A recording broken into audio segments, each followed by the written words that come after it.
So, in 14 weeks time, well actually 15 weeks, kind of, in the middle, I'm running 100 miles. I'm going to try and run 100 miles. And the process of doing something like this to me is really important, and it's way more important actually than the actual event.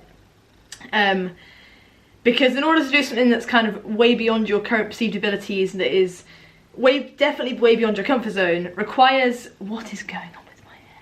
Also, just ignore the fact that my head looks like a bird has just shat on it. It hasn't, I just don't know what's going on with this thing that's growing out my head. Anyway, in order to do something like that, requires a level of you going beyond your current normal life, because to do something that you've never done before, something needs to change. Which is why this kind of whole thing excites me, because it's like, you need to become a different person in order to do the thing that you've never done before. Not necessarily a different person, but more so you need to basically, you need to learn, you need to grow, you need to develop, and you get to see what is possible.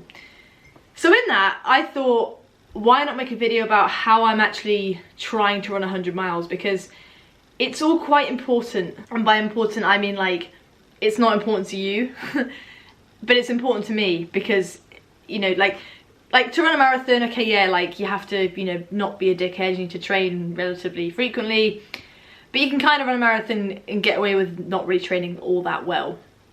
You can get away with not really nailing your recovery, you can get away with not really nailing strength training, you can get away with not really practicing, not really, you know, there's a lot of things you can kind of get away with. The further up the distance you go, the more that you just really can't get away with anything. And again, that's what excites me about it. And recovery is huge. It's so important to allow the body to overcome such a huge training stimulus, to allow it to adapt, therefore allow it to be able to do the thing on the day. And I'm so intrigued by the fact that this body can do a lot of things given the correct stimulus, given the correct recovery time, like what is actually really possible. So I thought I'd make a video on how I'm trying to run 100 miles. And I'm gonna basically, I'm gonna split it up into parts. So part one is recovery. So recovery is like, you know, I don't need to bang on about it because we all know that it's like the #1 thing, you know, like if you don't prioritize your recovery, then you're fucked. And I think a good way to look at it is, if you imagine that like the human body, including the brain, the mind, the body, the entire system, it has a certain finite capacity. Let's say, imagine that's a bucket. Now, the second that bucket becomes too full and or it has the chance of overspilling, you fucked it. And basically, the entire purpose of recovery is to make sure that bucket isn't getting overspilled. And when you think about training, when you think about high training loads, high stress from work, just life stuff, like it's very easy for that bucket to get full. And so for me, one of my, like the biggest priority, probably even above training or as well as training, I'd say even actually above it, is making sure that bucket doesn't get overfilled. And that takes kind of a real cautious and conscious consideration of my life, the daily things I do, inputs, outputs. Like, it needs to be taken seriously, because personally I respect my body and I want it to be able to handle stress. I don't want it to just be battered into the ground. But secondly, injury, like the horrible word, you know, we don't, in order to prevent an injury, you need to make sure that tipping point isn't basically reached. So recovery is pretty damn important. And I think the thing we forget about recovery is that, like, it's not just, you know, it's not just, oh, okay, I've ran 15 miles, therefore I need to recover for a couple of days. Recovery is in the really kind of minute parts of life, of like, I've had a really stressful day at work, or I've been doing a task non-stop, or I've just been non-stop all day doing stuff. To just be aware that that still adds to the bucket and that still accumulates stress in the body. And like you can look at your Garmin, your watches, whatever it is, and you can see that, like, when you do stuff, your body gets stressed. And that's fine, because stress is what provides, you know, stimulus for growth. However, when that stress overbalances, when that stress outweighs, recovery is when problems happen, as we know. So firstly, in terms of recovery, something that I'm taking a lot more importantly and seriously this time, which I've never really done before, is just kind of general soft tissue work. And soft tissue is basically just your muscles, tendons, cartilage, ligaments, all that kind of stuff. I think cartilage is a soft tissue. I guess it is, but it's not something that you can really consciously manipulate. But anyway, and just basically making sure that shit isn't too tight. And foam rolling and stretching can get massively kind of pushed into the I must do more, and this kind of feeling of guilt of, oh, I've not stretched today and I've not foam rolled. And like, if something isn't tight, if something isn't causing you a biomechanical problem, you don't necessarily need to kind of release it. But for me personally, I know that it's kind of good to be intimate with them parts of your body that are getting tight, that you do notice things in. So for example, like this week I've run 35 miles, fair bit of elevation. For me, from coming back from injury, that's kind of peaking. I've never actually run further than 35 miles in a week. I haven't run 250 milers. That was the max of my training, so it's kind of going up. What I can feel from that, I mean, I feel fine now, and I feel fine, but is like my ankles are a bit tight, all the muscles around my ankles are a bit tight, my quads are getting a bit sore, hips are a bit tight, some kind of just little, you know, tiny little pains that are caused from tightness. For example, I've had a bit of a tiny, like 2 out of 10 little bit of kind of generalized knee pain this week, and it's because my TFL was tight, and I knew that was it. Gave some attention to it, sorted. And it's just make sure that you don't go into a run super tight and just, you know, therefore you are running biomechanically not in the best spot, and your gait will be different, and therefore you cause injuries. So I think it's something that gets over exaggerated. It definitely gets kind of underlooked, and it gets massively blown up into, oh my god, we must do more. But it also actually gets overlooked in terms of like just spending 5 to 10 minutes doing it before you go and run is probably a good idea. And even if you don't get anything out of it, I think that the potential benefit is definitely worth the potential risk, personally. So I'm just, and kind of, I've just always been a bit of a dickhead with this. Like, it's been like, oh, you know, like, I don't have time. And now it's like, right, well, do I have time to get injured? No. Okay, so then spend 5 minutes. And I kind of lower myself in, like, right, well, I'll just do a minute. Okay, then when you're doing it, you're doing it. But I think for me, just making it a habit of, right, before I go for a run, I've got my foam roller, my lacrosse ball, my massage gun, like, out in my living room. And before I go for a run, I have to walk through my living room, and it's like, right, we'll just lie on the floor for a bit, you know.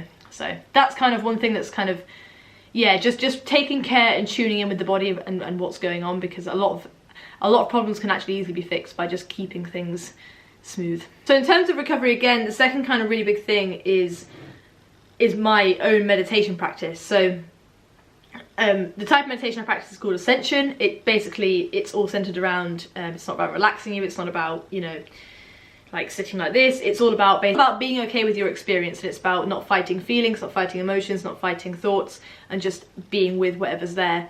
And every time you kind of get lost, you come back to right now. Now this to me is super important for running 100 miles and running in general, but really life in general, because we can get so lost in the mind, we can get so lost in our beliefs and ideas about things and our kind of stresses and worries and you know, all the rest.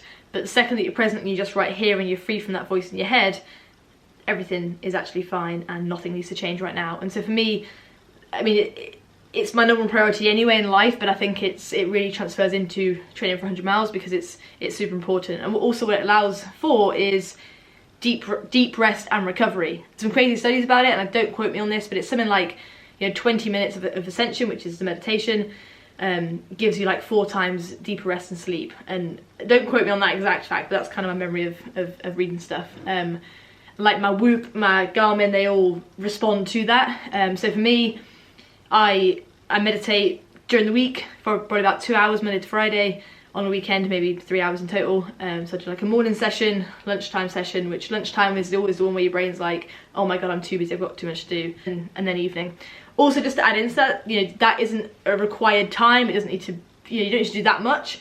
For me, it's a really big priority of mine. I find it super beneficial, and it's like that quote, you know, the busier you are, the more you need to sit down and meditate. And it's like, it's so true, because we can't, our bucket is only limited, and a great source of recovery is to allow that all to just be released, and that's what meditation allows for, is to release that bucket so you can take on more load and you can therefore, you know, do the things you want to do. I also will just add in, like, I'm single, I live alone, I'm self-employed, I have flexibility and freedom to do that. So like, if you're watching this and like you've got kids and you're in an employed 9-to-5 job and you're like, oh my god, like, it doesn't matter, this is a very individual thing, but I know that personally for my recovery, for my own just state of awareness, state of being, and like the things that matter to me in life are upon that. So I thought it would be, you know, worth mentioning, especially from like a recovery aspect, because, you know, it's superb for recovery. For example, when I went away on a retreat for 2 weeks, where that's kind of all we did for like 8-10 hours a day, my resting heart rate went down from like 53 to 42, and all my recovery metrics were just crazy, and my running massively benefited from that. So yeah, it's not a scam. At least I don't think it is. At least not realised it is yet. So in terms of recovery as well, I think the other kind of important point I want to make is about phones. So I've got a bit of a relationship with my phone, which is a relationship of the kind of, I just want to throw it out the fucking window all the time. In the sense of like, I really just think that they've just ruined our lives. And like, not to sound like a kind of COVID vaccinated tinfoil hat kind of person, but like, it's just this constant thing that your brain needs to do. Like, it's a constant, it's an addiction. They're designed to be addictive, but like, you know, the amount of times that we just pick up our phone and go on it without realising, like in this, you know, talking about recovery as well, just allowing the moments of just stuff to release and just your body just to be in a state of rest. Like if you're queuing in the supermarket, if you're waiting for something, if you're boiling the kettle, if you're on the toilet, like stuff like that, like them moments are actually so key to just allowing you to just like I've got no input here, there's nothing. What we do is we pick up our phones, we go on Instagram, we reply to messages, we do things which never have a finish point, and that to the brain gives it so much stress. So for me, what I'm currently doing, I think I mentioned a while ago, like I put my phone on grayscale, that massively helps, and it's all black and white. I don't sleep with it in my room anymore, I keep it downstairs. When I get home from work, there's no phone, it just doesn't matter what I need to do, it's like, well, no, it doesn't need to be on anymore. I think 'cause I'm also self-employed and a lot of my business is on my phone, that's also really good for me just to like disconnect from that in moments. But yeah, I think that's like, it really adds to the stress, and I think it's a very personal thing, but I know for me personally it definitely adds to my overall stress level of the amount of, like, if my phone's next to me, there's always that thing to pick up and to check and to do and to reply to, and you don't realise them little micro stresses, how they add up throughout the day. So it might sound anal, but I think less about like recovering from a 100 miler or recovering to train to run for 100 miles, but more about just general kind of state of life happiness. You know, like I know that my life's proportionately better when I don't go on my phone much. I'm just such a strong believer that it's akin to like biscuits and alcohol. Like it's an addiction, and it's just so normalized, and like we feel so much better without it, but it takes a bit of like a withdrawal period to get used to that. Anyway, that's a bit of a ramble, but yeah, that's the other thing I'm doing. Like, to go back to like the recovery thing as well, like I'm just being really conscious and just making an effort to just make sure that I'm not overdoing things. I've always been the kind of person that go 10 miles an hour, do as much as I can, exhaust myself, and I'm just learning more and more that is just not how I want to live, and it's also not conducive to a good body, right? And also I'm kind of I guess capitalizing on the state of my life where, as I said, single, live on my own, self-employed, I can kind of do what I want, in the sense of like I've got nobody to talk, not nobody to talk to, but I've got nobody to respond to, nobody to like do things for, nobody to, like, I can just put my phone away, I can just, you know. So like I'm trying to, I guess, make it apparent like comparisons aren't really important here, but more just for me personally it's an important thing for me to do. But I think also if I did have other demands, it would also be a priority to meditate, to you know, be cautious of my phone use so I can be more present, that kind of thing. Eating. I've just done 6 miles with some 6 times 20 second strides. I felt like the most pathetic cold for the last like 4 days. Like it's not a cold, but it is. Like it's so pathetic, but it's annoying, you know? But like I feel fine, but it's, you know, when you have to like do that, it kind of feels like your throat's kind of, like your throat hurts but it doesn't hurt. Anyway, so as part of this, how I'm running 100 miles, one of my kind of main things with recovery, obviously like everybody, is the things that we eat. So for me, whilst I eat a lot of carbs and that's kind of the main centre of my training, given I kind of come from like a strength training background, I'm very much used to just absolutely hammering protein anyway, but it definitely gets neglected for runners. Like, you know, if you think about when you're running, sure, you're not doing kind of the same amount of muscle damage that you do if you're lifting weights. But, oh my god, but it's not just muscle that you're breaking down, you know, we have tendons, ligaments, all the other little kind of enzymes, all the things that are made up of protein in our body that get used, degenerated, degraded. So protein is, why am I talking about how important protein is? That's like, is it speaking to the choir? So anyway, I also have milk. I'm lactose intolerant, but I just think that calcium is probably a good idea. So I have some lactose-free milk, and then I have some lactose-free whey protein. So typically when I get back from a run, I'll normally have just some of this straight away to have kind of while I'm showering and getting changed. And it also just kind of makes me feel like an athlete, you know, like doesn't this look so kind of, you know, athletic?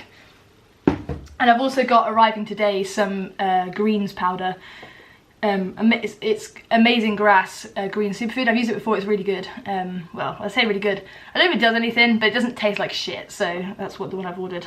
But obviously when you're expelling a whole lot of energy and, you know, getting rid of a lot of nutrients, I want to make sure that I'm getting everything in, as well as obviously eating food.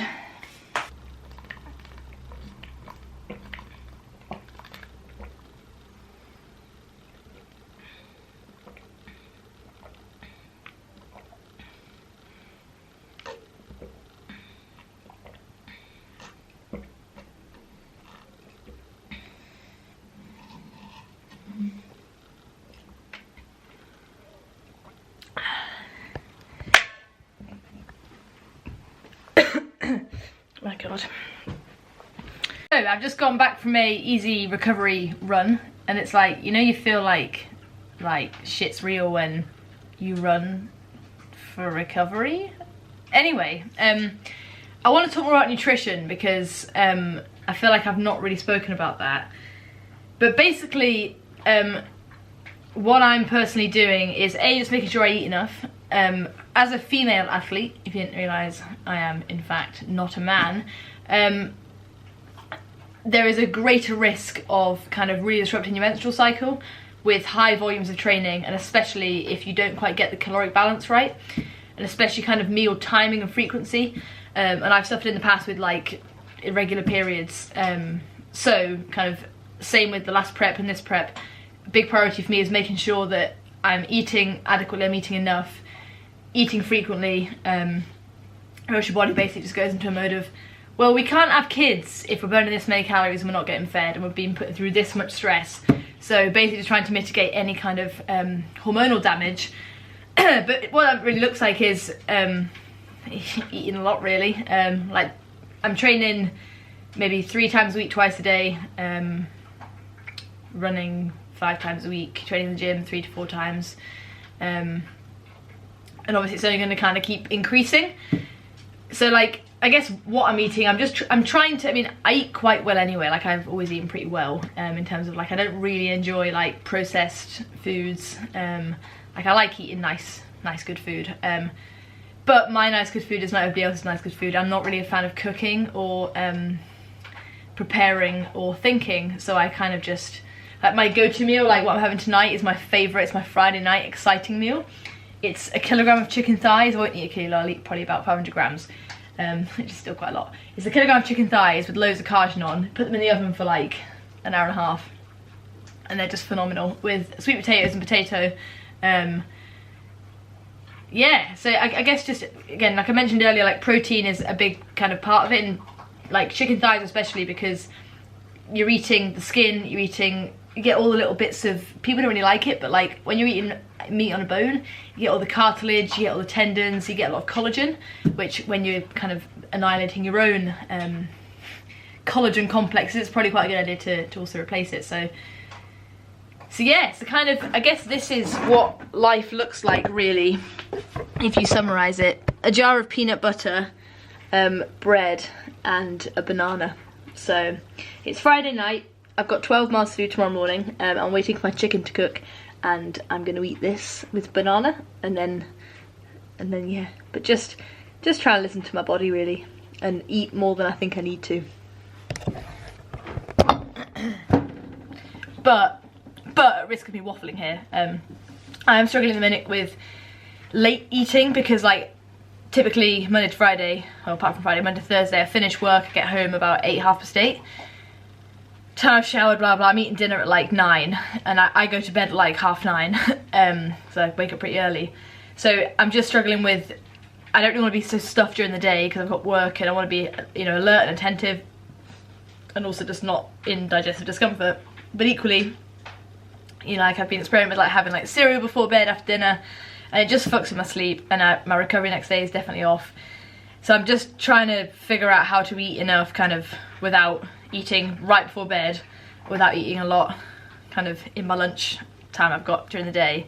So you know, it's just life in it. Can't live like an athlete because I'm not an athlete. So conclusion. The food thing as well, just one more point, is like I very much used to see food as just kind of calories, like you need to get enough calories, enough carbs and you're good. But in terms of, especially like talking about the recovery thing, which I think to be really good on about, but like food is and can be inflammatory and stressful. Like obviously there are certain foods that, you know, cause inflammation in the body, and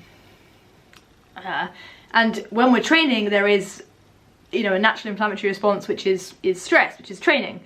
So I guess something I'm really conscious about is to just try and eat good food, and that's such an obvious point, but to me previously it didn't really kind of make sense. So it did make sense, but it was like, you know, like, oh, I just need to be eating enough calories. But in terms of like recovering, like you want to be eating good shit, like a hell load of micronutrients, full of antioxidants, not avoiding anything, but being aware of the amount of shit that you're consuming is important because of inflammation, and we want to keep inflammation down. But also I'm going to add, like, I'm editing this video, like this seems very serious and very anal. Don't be serious and anal. Like that doesn't, like this is a fun pursuit. This is a fun exploration of what can happen, what is possible, what can I experience. Running and becoming an obsessed runner is not fun, and I don't ever want to be like that. I've spent many years, like 5 years ago when I got really into training and strength training and like kind of physique and kind of, you can call it bodybuilding, but I was like 16. And food was a real obsession, as was training. It was like, this is just, I'm serious, like this is what I'm doing. Fuck that shit, I ain't doing that. So what I'm saying is like I'm not saying don't eat food, like eat, I think is he called Mark something, he's a nutritionist, and he says eat everything and eat everything. Eat plenty and eat, I can't remember what he said. Basically the premise is eat absolutely everything. Like everything in moderation is amazing. Like don't restrict things, don't avoid things, don't do any of that. Don't get into this kind of serious narrow-minded, oh, like I can't eat sugar because of inflammation, I can't eat burger because it's not X, Y, and Z. Like enjoy food, it's there to be enjoyed. But just, again, this whole consciousness and it's just kind of just being conscious and aware of, okay, can I make a better choice here to try and help this body do what it needs to do from like a place of love, of like, you know, I want this body to work and I want to respect it, and therefore to me that's what it is. But also there's other things that you're feeding, like your soul and like social life and all that kind of thing. So yeah, just a quick point. So this is the fun thing, strength training. Everything that, well, the thing that apparently runners don't like. Now my kind of background has come from kind of lifting metal things. I've been strength training for like the last 5-6 years, and it's kind of my job is to like train women to become strong. So I kind of have an idea as to what I'm doing, at least I like to think I do, and I hope I do because people pay me to kind of help them. But it's so important for running, and I think we all know this, and like it's, you know, like strength and conditioning is important for injury resilience, like that sentence we know. But I think about what do we actually do with that, and for me personally, a lot of strength training for runners is just fucking shite, in the sense of like there's no progressive overload, which is basically the sense of, you know, adding more weight reps or sets, or basically adding the adding more load progressively, which allows the body to progress because you're giving it a greater demand each time, and therefore it will have to grow and improve and get stronger and better. A lot of the strength training for runners is like, you know, stand with the band and move your legs out and do 10, or kind of do dead bugs, you know, when you go like that with your, get your leg to come up. And I'm not saying that's not shit, but I guess the sense of like, I feel like a lot of running strength training is really just wasting your time, because if you're not training to a specific intensity, you get nothing out of it. You just kind of like, yeah, you might have had a tiny bit of muscle damage and stress, but you would have been better just resting. So I think for me, how I'm strength training is I'm training 3 times a week, 3 full body days, and I'm trying to avoid any soreness just because it really interferes with running, but I'm just doing a mixture of things really. Things that I personally think are just awesome, things like trap bar deadlifts, conventional deadlifts, split squats, Bulgarian split squats, sled pulls are really good for your kind of VMO, which really helps with your knees. Anything basically where you're not just really stressing your body, but training in the sense of like, you know, I'm not doing like supersets and like circuits and whatever, it's like, right, I'm gonna do 3 sets of 10 split squats, rest 2 minutes in between, go again. Like training like how a bodybuilder would train, or how like a powerlifter would train, or how a strength person would train, but I also run. And that, to me, that's kind of the most conducive way. But just being aware of recovery, and that, you know, the more training you do, obviously you're increasing your recovery demands, so just being cautious of not pushing too hard to failure. So like when you push to failure, when you're training with weights, the demand on your nervous system is crazy high. So like for me personally, I'm just trying to avoid going near to failure, but going near to failure enough to still elicit some kind of physical, you know, adaptation. So strength training is really important, and it is difficult because it's like my legs are just always tired, as you know yours might be. But I think it's, you know, and like there's people who like, you know, like Shelley Gordon, and is that her name? Shelley Gordon. She might not be called that. But there's a lot of Nikki Spinks, I think I meant to say. Who's Shelley Gordon?